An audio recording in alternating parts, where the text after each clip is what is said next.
Le habla el doctor José Raúl Rodríguez Santiago, reumatólogo. En esta ocasión vamos a estar conversando acerca de la artritis psoriásica. Es importante que nosotros tengamos la información muy clara, porque en muchas ocasiones tenemos una impresión desafortunada o no precisa de que los pacientes que tienen artritis psoriática es como si tuviera artritis reumatoidea con psoriasis. Entendemos que efectivamente los mecanismos por los cuales estas condiciones ocurren son muy distintas una condición patológica de la otra. Claro está. Tenemos que poner en perspectiva que sin lugar a duda, nosotros tenemos o estamos frente a una condición inflamatoria autoinmune. La psoriasis es la actividad inflamatoria de la piel que ocurre aproximadamente como de 1 a un 3% de la población mundial. Es decir, aproximadamente un 2% de la población tiene psoriasis. Sin embargo, la artritis psoriática es algo mucho menor porque efectivamente ocurre aproximadamente en un tercio de los pacientes que tienen psoriasis. Por lo tanto, nosotros hablamos de que el paciente que tiene artritis psoriásica es una condición inflamatoria de las articulaciones. Por lo tanto, es importante mirar cuál es el mecanismo por los cuales esto ocurre. Pues ocurre porque el proceso inflamatorio autoinmune, por alguna razón, muy probablemente porque tenemos una genética que nos predispone a desarrollar la enfermedad, desarrollamos una serie de problemas, diríamos, de inflamación de los ligamentos de las articulaciones. Esto es contrario a la artritis reumatoidea, donde lo que tenemos es un proceso inflamatorio de las membranas sinoviales, de las coyunturas. Bueno, habiendo dicho eso, efectivamente, nosotros vamos a tener entonces que aproximadamente, como le expliqué anteriormente, como un tercio de los pacientes con psoriasis tienen o desarrollan artritis psoriática, pero nosotros podemos tener una persona que desarrolla primero la artritis psoriásica y 10 años aproximadamente más tarde es que comienza el problema de la piel, el problema de inflamación de la piel. Nosotros vamos a tener entonces, en muchas ocasiones, una persona que tiene pues las consabidas placas en la piel levantada, engrosada, perlada y escamosa. Muchas ocasiones nosotros vamos a tener estas lesiones primariamente en el cuero cabelludo, puede aparecer encima de las cejas, detrás de las orejas, y en algunas ocasiones vamos a verla bien frecuentemente, digamos, en los codos y en las rodillas, pero a veces se nos escapan. Están metidas dentro de la aurícula de las orejas y a veces entre la región intergluteal. Por lo tanto, es bien importante que un colega, ¿verdad?, reumatólogo o cualquier médico que sospeche que una persona puede tener psoriasis o que tiene artritis y puede ser artritis psoriásica, hay que examinar al paciente en su totalidad. Nosotros tenemos entonces un paciente que tiene dolores en las articulaciones. ¿Cómo clasificamos la artritis psoriásica? Pues la artritis psoriásica tiene en esencia 5 presentaciones distintas. Nosotros vamos a tener una presentación que parece, como dije, una artritis reumatoidea, por lo tanto podemos confundirnos cuando hacemos el diagnóstico. También tenemos la más común, la más común posiblemente la simétrica, que le acabo de explicar. Tenemos la oligoarticular, nada que es 3 o 4 articulaciones pequeñas o grandes, es asimétrica y puede estar una hoy la rodilla y después el codo izquierdo, la rodilla derecha, y después eventualmente va cambiando de una a la otra, pero efectivamente nosotros tenemos que estar muy pendientes de la combinación de piel con articulación. Tenemos entonces la distal. La distal es algo que nosotros lo vemos muy frecuentemente porque parece una osteoartritis. Nosotros vamos a ver los pacientes que parecen que tienen nódulos de Heberden, como nosotros llamamos, las bolitas que salen en las coyunturas distales de las manos y de los pies. Eso ocurre cuando el paciente pues tiene la presentación periférica más primordial y sobre todo, una de las cosas que nos puede hacer sospechar que lo que estamos viendo es un paciente que tiene artritis psoriásica, pero sin embargo no necesariamente tiene la piel activa todavía. Es que tiene hoyitos, puntitos en las uñas de las manos y de los pies, como si tuviéramos alfileres que se hubiesen hundido en las uñas. Y además de eso, hay algunos pacientes que creen que tienen hongo en las manos y los pies, las uñas se levantan, eso se llama onicolisis, y nosotros vamos a tener efectivamente entonces un paciente que va al dermatólogo o va a un médico primario y le dan medicamentos para hongos en las uñas. Este paciente lo que tiene realmente es un proceso inflamatorio de las uñas y eso es premonitorio que el paciente va a desarrollar artritis psoriásica. Además de eso tenemos la clásica presentación axial. La axial quiere decir de la columna vertebral. La columna vertebral nosotros tenemos clásicamente, por eso se llaman espondiloartropatías. Un nombre muy largo, más fácil es decir espondilitis. Bueno, las espondilitis empiezan con el proceso inflamatorio de la columna vertebral bien abajo, en la región posterior de la pelvis, se llama sacroileitis. Es decir, que nosotros vamos a tener un proceso inflamatorio de espalda baja, especialmente en personas muy jóvenes. Ahora ya mismo hablo de la epidemiología, pero sin lugar a dudas, es un paciente que se acuesta y no duerme. El paciente, el dolor de espalda, igual que en otras condiciones primas de ello, como la espondilitis anquilosante, el paciente no descansa.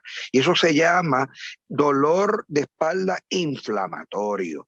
Entonces, nosotros tenemos este paciente que va a desarrollar entonces un dolor de espalda crónico y va a haber una serie de cambios radiográficos que son compatibles con una espondilitis.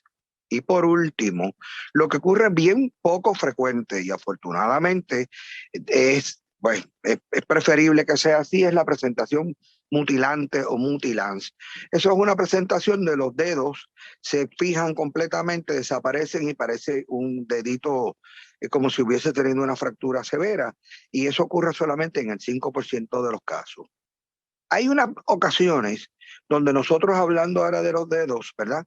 Hay unas presentaciones que se llaman dactilitis. Dactilitis es bien patognomónico clásico y que responde a una artritis psoriásica, y es que el paciente presenta un dolor terrible sin haber tenido trauma en las manos o en los pies, y lo que tiene entonces parece como una salchicha, ¿verdad? El dedo.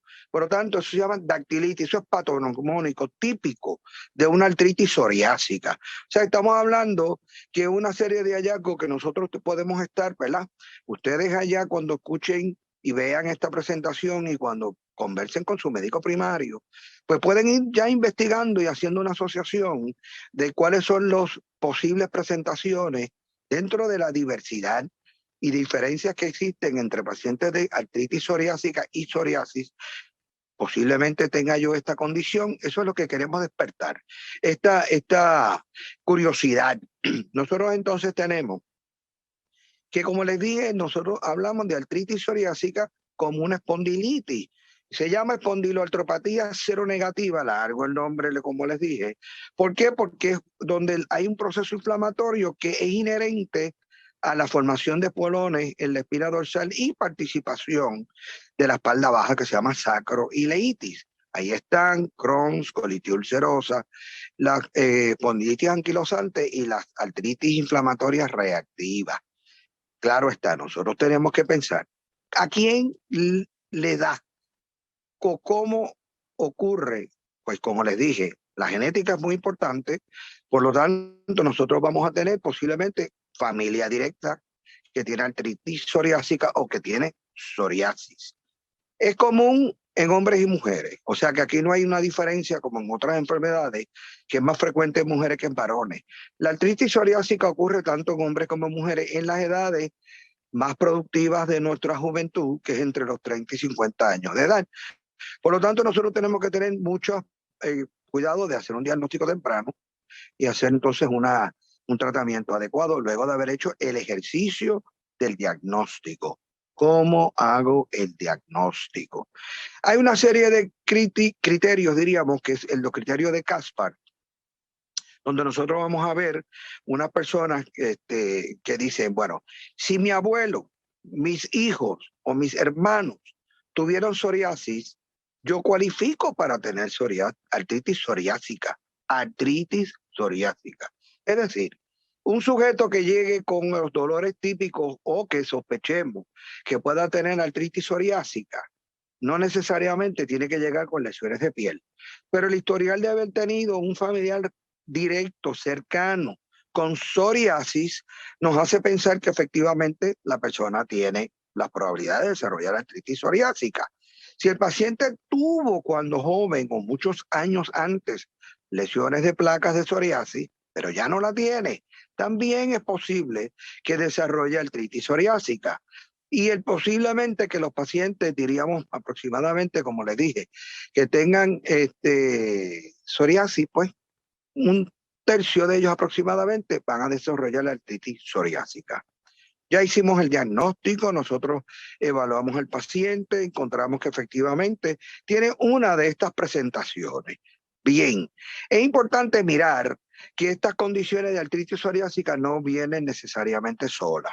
Hoy en día, aunque yo le estuve conversando acerca de las probabilidades de presentar uno de los 5 cuadros clínicos típicos, hoy en día se está hablando de que esto es prácticamente un síndrome que incluye un montón de otras condiciones que el paciente puede tener colitis ulcerosa, puede tener uveitis, puede tener enfermedad pulmonar crónica. Es decir, que pensar que nosotros tenemos una inflamación de la piel y además de eso tenemos artritis, y eso es algo tan sencillo como tal, no es así.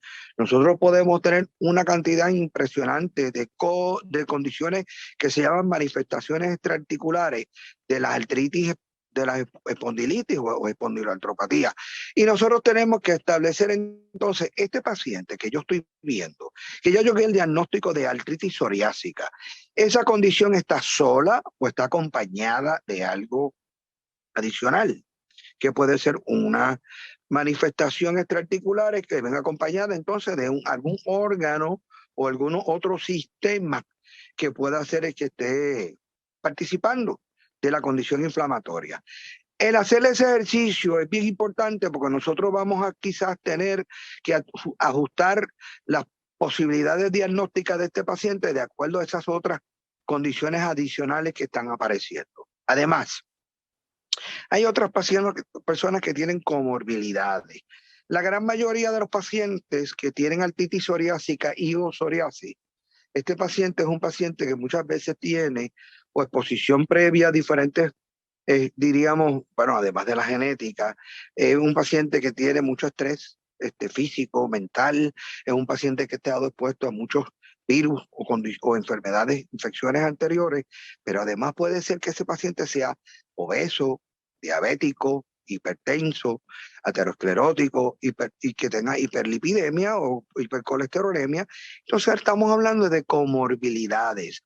Esas comorbilidades son importantes porque a la hora de hacer o seleccionar un tratamiento efectivo, todas esas enfermedades que pueden estar incluyendo hasta la gota, puede estar acompañando un paciente que tiene artritis psoriásica. Por lo tanto, todo eso lo tenemos que mirar de la perspectiva de qué debo yo recomendar para tratamiento.